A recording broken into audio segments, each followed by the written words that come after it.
et on commence l'actualité maintenant. Alors cette semaine, mes chers amis, il n'y a pas eu grand-chose. Quelques titres quand même, puisqu'on va pouvoir aborder certains sujets plus ou moins croustillants. Et je passe en full scam pour ça. En full scam pour ça, celle-là elle est bonne aussi. En full cam. On va parler de Ledger, qui fait une levée de 380 millions en faisant une licorne, puisque la valorisation globale de l'entreprise atteint les 1,5 milliard de dollars. Le fait que le Salvador accepte évidemment la crypto-monnaie comme monnaie légale. J'ai fait une vidéo entière dédiée du coup à cette actualité sur ma chaîne principale. Et on va parler également de différents dirigeants d'Amérique latine qui s'intéresseraient aux mêmes solutions et évidemment au Bitcoin pour sortir un petit peu du monopole du dollar américain. On va même aller un petit peu plus loin et on va voir ce que ça pourrait faire comme problème sur du moyen long terme. En parallèle de ça, on va parler du Front monétaire international qui, face à l'actualité du Salvador, s'inquiète un petit peu. Au passage, on parlera de qui est à la tête de ce fameux FMI, puisque vous allez voir, c'est une personnalité déjà bien aimée du monde de la crypto-monnaie. On commence tout de suite. Bon, déjà le cours, vous l'avez bien vu, on est toujours en train de rebondir, il n'y a pas grand chose à dire sur le cours. Vous pouvez regarder des analystes, vous pouvez vous tourner vers Xavier Fenot ou encore Cryptomatrix qui vous parle des cours et qui analyse ça un peu plus en profondeur et un peu plus techniquement. Vous le savez, ce n'est pas ma tasse de thé. J'en parle quand il y a des swings très violents qui viennent notamment d'actualité. Mais en attendant, là, ça va faire 3-4 semaines que globalement le Bitcoin il rebondit entre ces deux valeurs. En gros, pour faire très simple, depuis qu'il est descendu de son fameux pied des 55 000 $, le Bitcoin oscille depuis le 21 mai, donc ça va faire presque un mois, que le Bitcoin rebondit entre ces fameux 38 000 $ et son point le plus bas qui est de 33 500. Bon, il a même été un peu en dessous si je dis pas de bêtises. Si on change d'échelle, on va l'avoir un petit peu en dessous. 31 800 $, ok, c'était bien en dessous. On a eu une mèche à 31 800 $ et il est tout de suite revenu dans la range qu'il avait. Pour l'instant, il est dans une phase où il se consolide. Il y a moins de volume, d'accord. Il y a vraiment beaucoup moins de volume. Le volume a été divisé par 2 sur les différents échanges de crypto-monnaies en quelques semaines.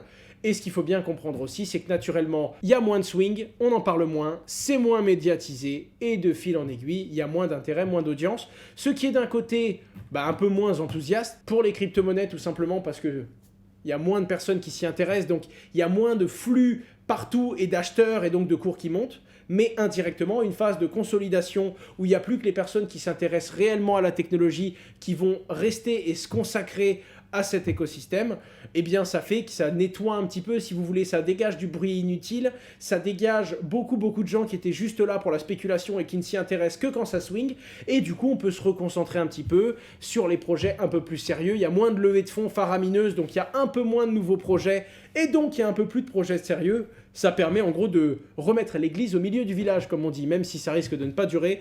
Autant vous dire qu'un Bitcoin qui va taper les 55 000 $ en 3-4 semaines, c'est tout à fait possible, tout comme un Bitcoin qui s'effondre. Et on va avoir un regain ou une perte d'audience encore plus folle si ça descend et ça s'enfonce dans les abîmes. On poursuit sur Ledger, les amis, 380 bars de levée de fonds. Ce qui en fait, parce que ça doit être 380 bars pour 20% de leur capital. 380 x 5, ça doit être ça, hein. Non, ça doit être 25%, 380 x 4, ça leur fait 1,5 milliard de valo, donc ouais, ça doit être ça. Ça doit être ça, ils ont vendu 25% de leur capital. Mais tiens, je suis curieux, combien coûte 1% de Ledger Entreprise du coup ? Voilà ce que coûte 1% de Ledger Entreprise, tout du moins sur la valorisation arrêtée lors de leur dernière levée de fonds. Waouh! Dieu, si j'avais su, j'aurais acheté du capital et je serais rentré dans leur première levée. Bon. C'est le concept de toute grosse levée qui valorise une structure. Hein. Si on avait su, on serait rentré avant. Et donc, ça les met dans la liste des 15 entreprises qui sont valorisées à plus d'1 milliard en France.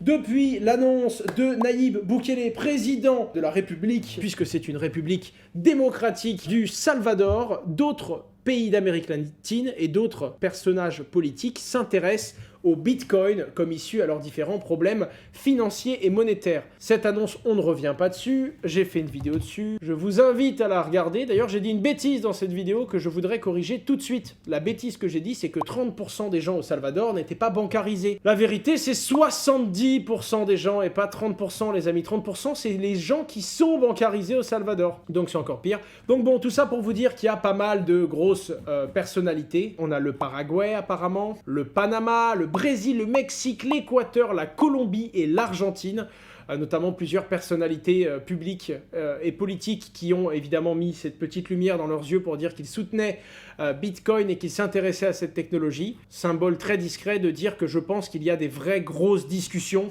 qui ont commencé et qui commencent à tourner dans la tête de ces différents hommes et femmes politiques qui font le monde qu'est aujourd'hui en Amérique latine, et pourquoi pas d'autres pays qui un jour pourra s'implanter dans d'autres pays, je ne sais pas. Un truc qui est certain, il n'y a que 21 millions de bitcoins, et même si le Salvador n'est pas un pays très très riche, qui va pousser 50 milliards de dollars demain, c'est en tout cas un pays qui va en faire un vrai usage en fait, et qui va utiliser le bitcoin pour ce qu'il apporte. Et ça, mine de rien, c'était quand même dans les fondements même et dans les valeurs que Bitcoin a essayé d'apporter à la base, donc c'était super important de le surligner. Petit aparté, je sais pas si vous êtes d'accord avec moi, mais c'est quelque chose qui m'a été remonté par Reeds, notre compliance officer, qui me dit « Owen, on a de la chance que ce ne soit plus Donald Trump et que ce soit Joe Biden, parce que si c'était Donald Trump au pouvoir au moment où le Salvador annonce utiliser le bitcoin en monnaie légale en plus du dollar, ça aurait foutu un bordel. Donald Trump, il aurait tout de suite pété un câble.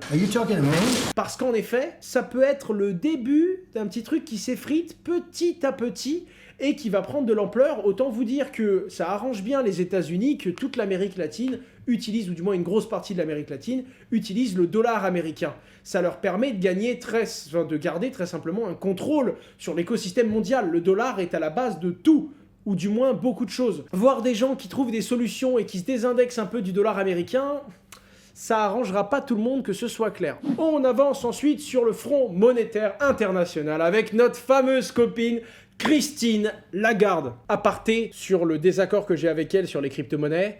La femme, c'est une avocate d'affaires, personnage politique, numéro 1 à la Banque Centrale Européenne, et elle est à la tête du Front monétaire international. Ce qui est d'autant plus chiant avec le fait qu'elle aime pas les crypto-monnaies, c'est qu'elle est quand même à la tête de beaucoup trop de choses et qu'elle doit être super méga smart. D'ailleurs, quand elle dit des trucs sur les crypto-monnaies et qu'elle dit des trucs totalement faux ou des aberrations... Les crypto-actifs, c'est pas des monnaies. Pour moi, c'est impossible qu'elle n'ait pas conscience de dire des bêtises. Elle est beaucoup trop smart pour ça. Ça fait vraiment partie des grands cerveaux français qu'on a. Alors 350, ça fait très longtemps qu'on traite plus un être humain ni à son âge, qu'il soit plus âgé ou moins âgé. Je pense que la pertinence est une substance qui relève bien, comme dirait Corneille, aux âmes bien nées, la valeur n'attend point le nombre des années. Tu peux être très très smart en étant très jeune, tout comme tu peux être très très vieux et garder ton cerveau. Tu crées des neurones quand tu réfléchis et quand tu te mets dans des nouvelles situations que tu ne connais pas. C'est pas parce que tu es âgé que tu deviens stupide, c'est faux. Bon, à partir d'un certain âge, peut-être que tu perds certaines de ces capacités, bien sûr,